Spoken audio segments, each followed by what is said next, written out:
이 앞 시간에는 원천부의 상황성을 살피면서 남명 선생을 비롯한 성리학자들의 명과 성에 대해 말한 사실들을 살폈습니다.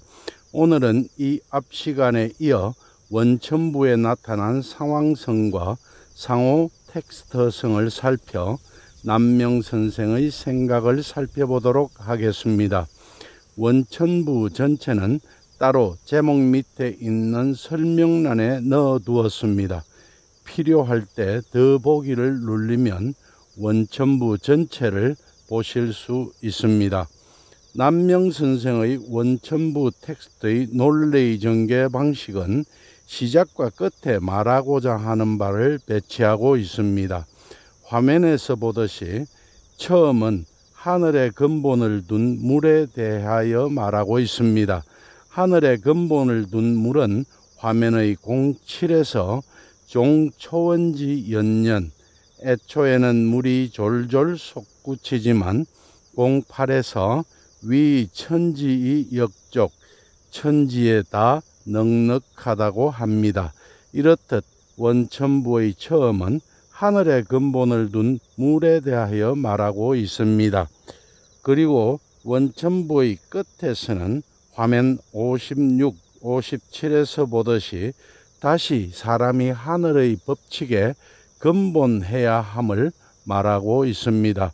화면 56에서는 경이 함은 경으로서 근원을 함양하고 57에서 본호 천칙 하늘의 법칙에 근본해야 하리라 하고 말합니다.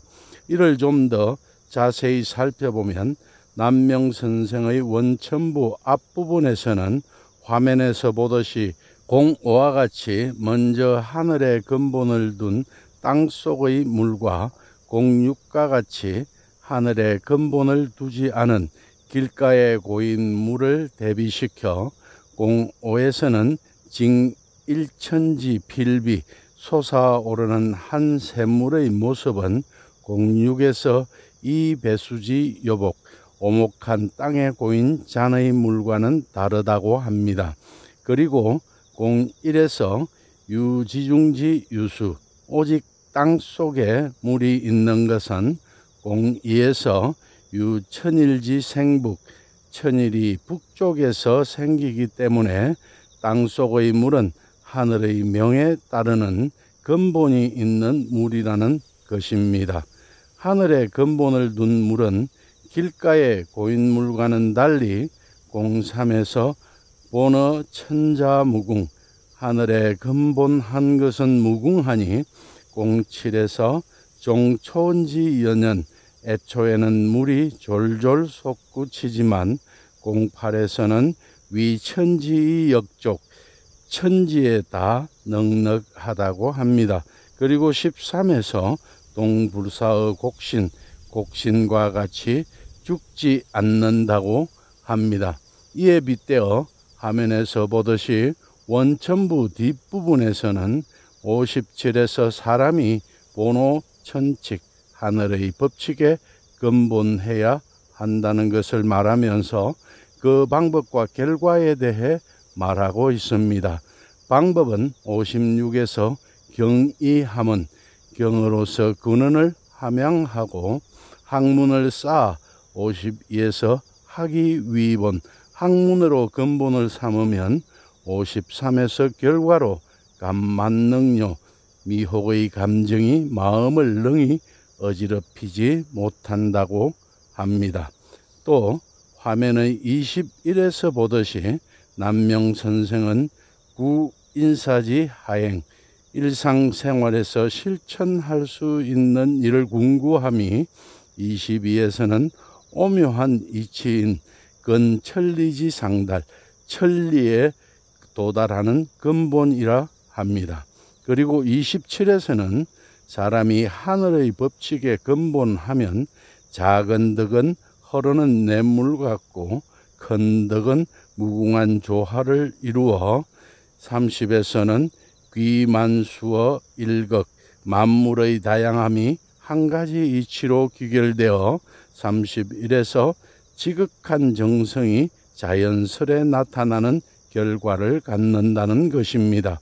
이렇듯 원천부 텍스트는 하늘의 근본을 둔 물과 하늘의 법칙의 근본을 둔 사람을 빗대면서 사람은 반드시 하늘의 법칙에 근본해야 한다는 것을 말하고 있다 하겠습니다. 이제 원천부에 나타난 상호 텍스트성을 살펴보겠습니다. 화면에 보이는 원천부 0102에서는 유지중지 유수, 유천일지 생북, 오직 땅속에 물이 있는 것은 천일이 북쪽에서 생기기 때문이다 라고 합니다. 02에서 천일이 북쪽에서 생긴다고 한 것은 선생의 학기류편 93쪽에 나타나는 말 천일이 물을 낳아 만물이 처음 생기는 것을 백이라 한다와 오행에서 방위와 관련하여 수는 북, 화는 남, 목은 동, 금은 서, 토는 중앙에 있다고 여긴 데에서 01 유지중지 유수, 오직 땅속에 물이 있는 것은 유천일지 생북, 천일이 북쪽에서 생기기 때문이다 하고 말하고 있는 것입니다. 이에 대하여 선생의 학기류 편에는 천일이 물을 낳아 만물이 처음 생기는 것을 백이라 한다. 백은 항상 주가 되고 간이 된다. 장자가 해와 불은 박기 그늘지고 새와 물은 안이 박다고 한 것이 이것이다 라고 써두고 있습니다. 그리고 01에서 유지중지 유수, 오직 땅속에 물이 있는 것은 선생의 학기류편 그림 1 용마도에도 나타납니다.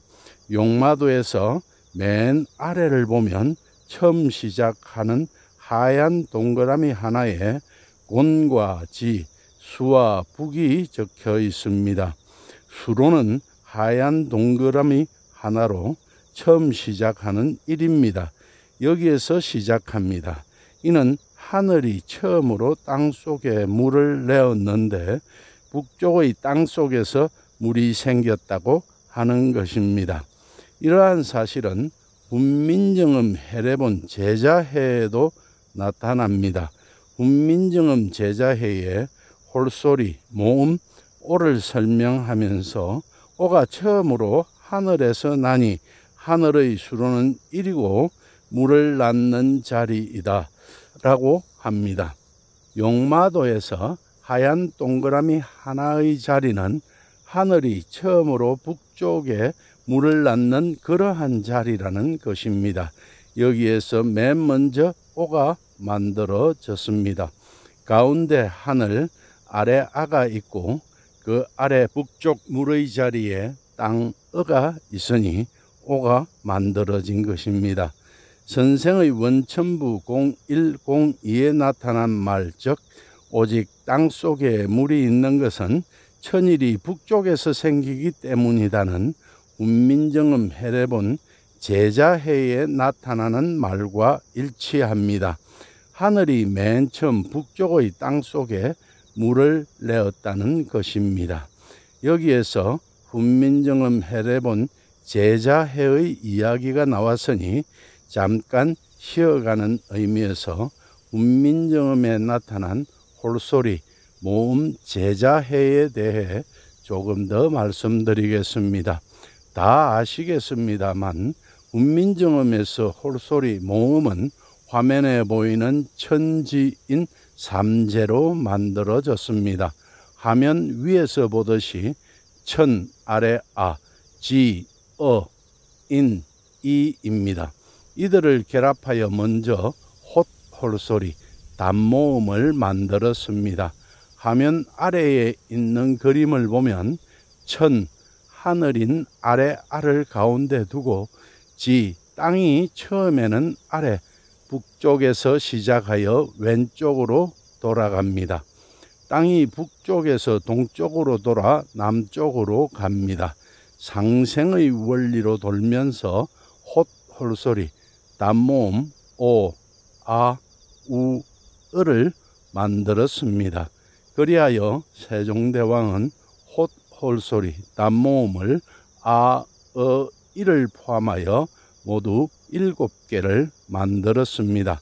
남명선생은 학기류편 30쪽에 화면에 보이는 용마도를 설명하면서 왼쪽으로 돌아 동쪽에서부터 남쪽으로 간다, 상생의 원리로 돈다고 써두고 있습니다. 이는 훈민정음의 홑, 홀소리, 단모음 창제 원리와 일치합니다. 화면의 아래에 보이는 그림을 보면 하늘 아래 아가 가운데 있고 땅 으가 아래에 있으면 오가 되고, 땅이 왼쪽으로 돌아 동으로 가면 아가 되고, 다시 왼쪽으로 돌아 위 남쪽으로 가면 우가 되고, 다시 왼쪽으로 돌아 서로 가면 어가 됩니다. 이것이 훈민정음 창제 당시에 만들어진 홑, 홀소리, 단모음 아, 이, 오, 아, 우, 7개입니다. 겹홀소리, 복모음은 이에 이들 소리를 이어서 만들었습니다.